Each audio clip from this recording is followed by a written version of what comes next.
It's good to have you on this Friday.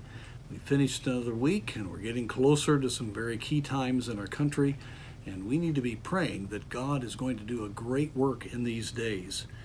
I want to challenge us about our testimony. I believe that strong Bible-believing Christians need to be very sensitive to their testimony through these very troubling and tumultuous times. We read in verse 5 of Colossians chapter 4, "Walk in wisdom toward them that are without, redeeming the time. Let your speech be always with grace, seasoned with salt, that ye may know how ye ought to answer every man."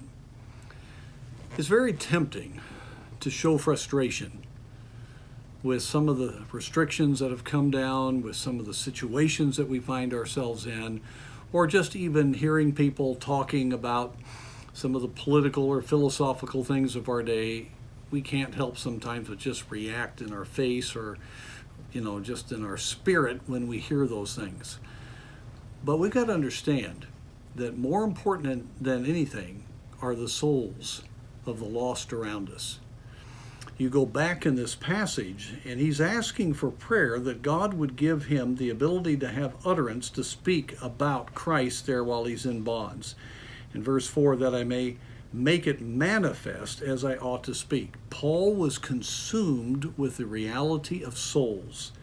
And that's when he says, walk in wisdom.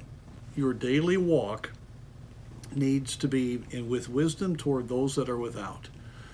We need to redeem the time. We need to take every opportunity to give the gospel. We can't be about ourselves or frustrated about situations.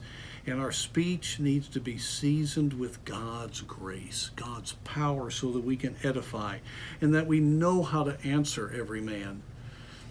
Now, sometimes the situations that are going on around us can be open doors for the gospel. But I think sometimes we shut the door for the gospel by reacting. Shut the door by maybe becoming a little too political when it's not needed, when a person needs the gospel and needs to be encouraged. I think we got to be very careful, the look on our face and the body language that we have as we face certain circumstances in our life.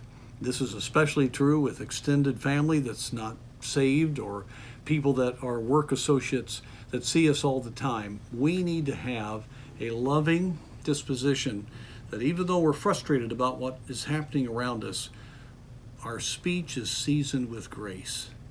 It is definitely led by God.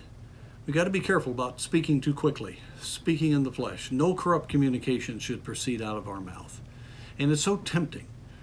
And we almost feel justified because of the different frustrating things that we see. But may God help us value souls more than our opinion. That we will value our testimony more than proving a point. We need to truly be gospelers first and foremost. And may our lives really shine forth the love of Jesus Christ. In these days, people need to see Jesus.